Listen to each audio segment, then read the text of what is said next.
Excellence, Monsieur le ministre du Commerce de la République de Turquie, Excellences, Mesdames et Messieurs les ministres de ma délégation, Excellences, Mesdames et Messieurs les ambassadeurs et chefs de mission diplomatique,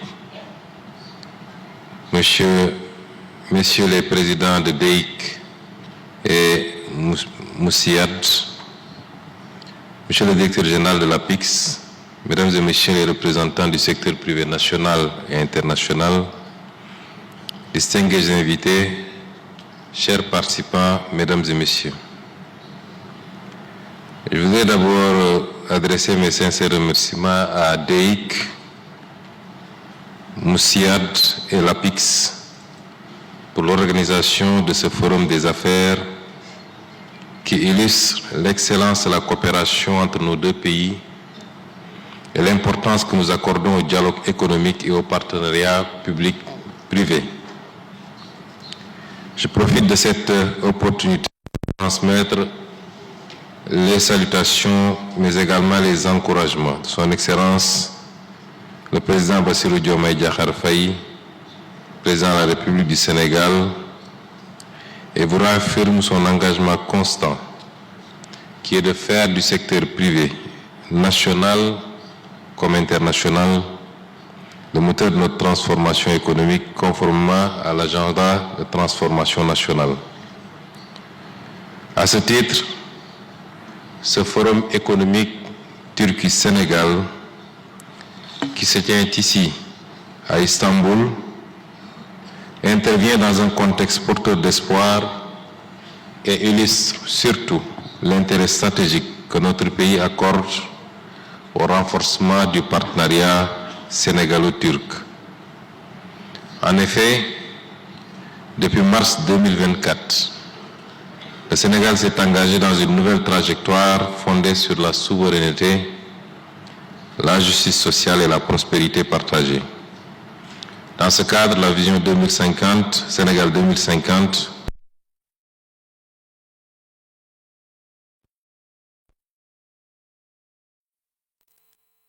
en libérant les énergies, en valorisant les potentialités et en bâtissant un partenariat équitable entre l'État, le secteur privé national et les investisseurs internationaux. Notre ambition est de faire du Sénégal une terre d'expansion et de croissance pour les entreprises, et particulièrement pour nos partenaires turcs.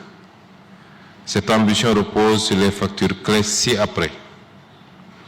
Miser d'abord sur les atouts du Sénégal qui ont été rappelés ici par tous les intervenants, notamment la stabilité, la position géographique, les ressources naturelles et humaines, les infrastructures modernes et un climat des affaires compétitif. C'est aussi la diversification des partenariats stratégiques afin d'assurer la résilience et la montée en gamme de notre économie. C'est aussi de positionner le Sénégal comme un acteur clé des chaînes de valeurs industrielles africaines dans le cadre de la ZLECAf, mais aussi mondiale en s'ouvrant davantage aux flux commerciaux internationaux. C'est enfin de mettre en œuvre des projets transformateurs dans les secteurs stratégiques, comme l'a rappelé tout à l'heure Monsieur le directeur général de l'APIX, les secteurs de l'énergie, de l'hydraulique, des infrastructures, de l'industrie, de l'agriculture et du numérique. Mesdames et Messieurs, le nouveau paradigme économique que nous portons repose sur 3 piliers essentiels. La transformation locale de nos ressources, la valorisation de notre potentiel humain et un ancrage territorial fort. Cette orientation traduit un choix clair en faveur de l'emploi, de l'équité sociale et de la souveraineté économique. Pour le partenariat, dans le cadre de cette nouvelle dynamique, le Sénégal souhaite renforcer son partenariat avec la Turquie autour de 5 axes prioritaires. D'abord, l'énergie. la mise en œuvre des stratégies de gaz to power et du gaz to industry. Ensuite, l'industrialisation par la création de chaînes de valeur locales durables, notamment dans les secteurs à forte intensité de main-d'œuvre, que sont les secteurs du textile, des matériaux de construction et des énergies renouvelables. La transformation numérique avec des partenariats dans l'e-commerce, l'intelligence artificielle et la cybersécurité. Le secteur de l'éducation et de la recherche par la création d'un centre de formation en innovation technologique et d'un institut conjoint. La souveraineté sanitaire par le co-développement d'infrastructures hospitalières, de laboratoires pharmaceutiques et de dispositifs biomédicaux. Ces axes traduisent notre volonté de renforcer la résilience économique et technologique du Sénégal. Pour ce qui est des réformes et du cadre des affaires, pour l'opérationnalisation de cette vision, le gouvernement du Sénégal met en œuvre 8 pôles de développement intégrés, interconnectés par de grandes infrastructures et soutenus par un environnement fiscal et juridique compétitif, ce qui justifie l'amorçage d'un ensemble de réformes clés.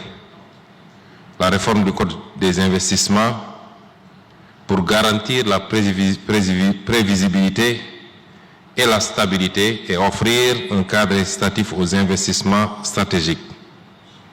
Une refonte du Code général des impôts et du Code des douanes pour une fiscalité plus compétitive. Une nouvelle loi sur les partenariats publics-privés pour stimuler les co-investissements stratégiques. Une loi sur les zones économiques spéciales pour faire émerger des hubs industriels intégrés. Un régime clair d'import-substitution pour favoriser la production locale et réduire notre dépendance extérieure.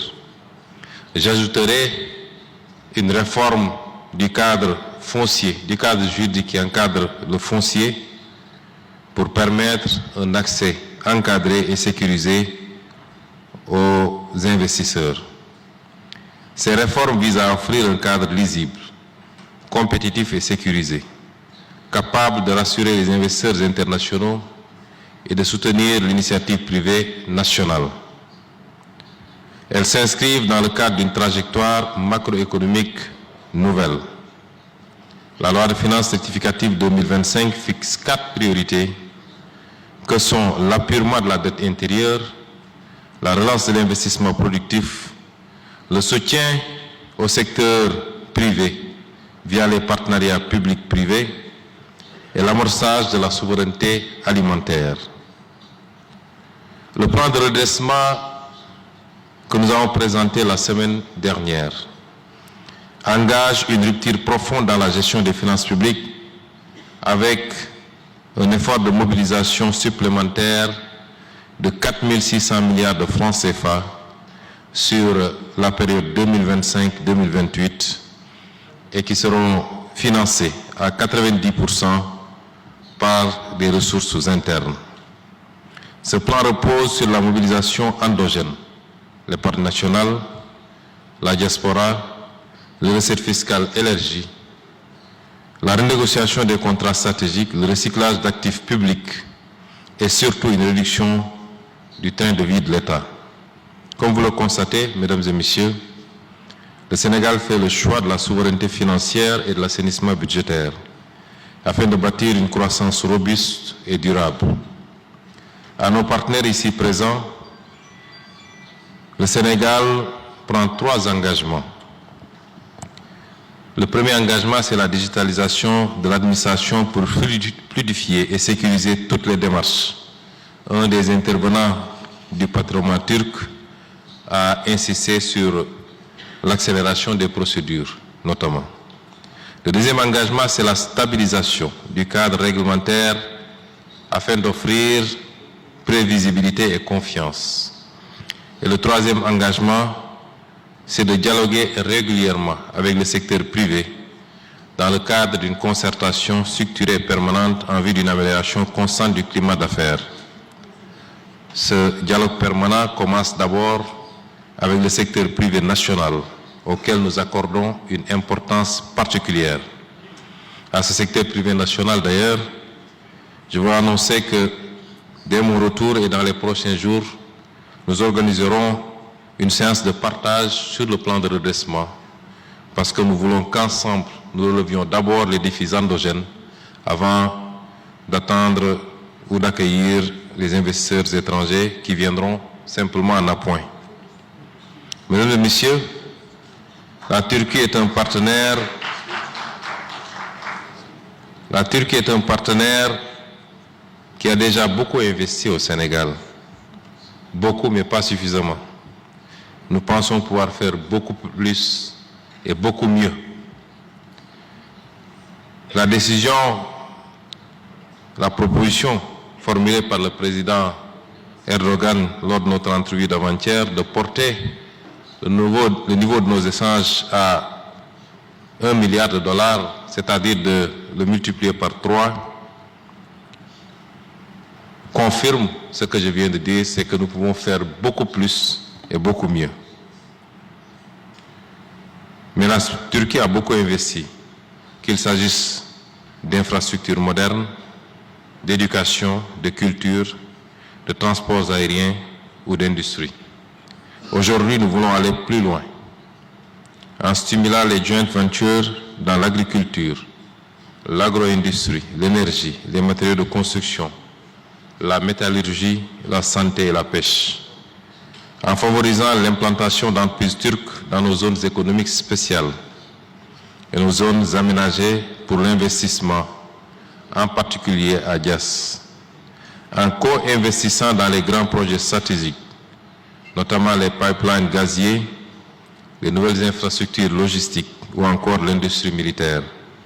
À ce titre, nous appelons à une participation massive des entreprises turques au forum Invest in Sénégal qui se tiendra les 7 et 8 octobre 2025 à Dakar.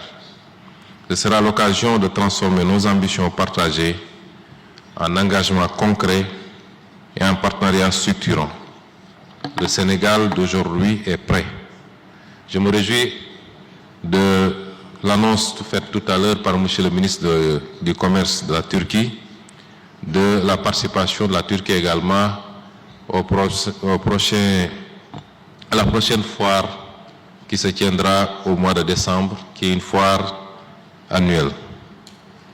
Le Sénégal est prêt aujourd'hui à accueillir des investissements productifs, aussi bien l'État sénégalais que le secteur privé sénégalais, pour lequel je parle ici, parce que l'État du Sénégal n'envisage aucune action sans le faire conjointement avec son secteur privé également. Prêt à bâtir des partenariats gagnant-gagnant, prêt à devenir avec la Turquie un pôle fort du Sud global, je vous donne rendez-vous à Dakar en octobre 2025, Inch'Allah, pour ensemble faire du Sénégal une terre d'expansion et de prospérité pour les entreprises turques, conjointement avec les entreprises sénégalaises, et pour sceller ensemble un avenir de co-développement et de croissance partagée. Je vous remercie de votre aimable attention.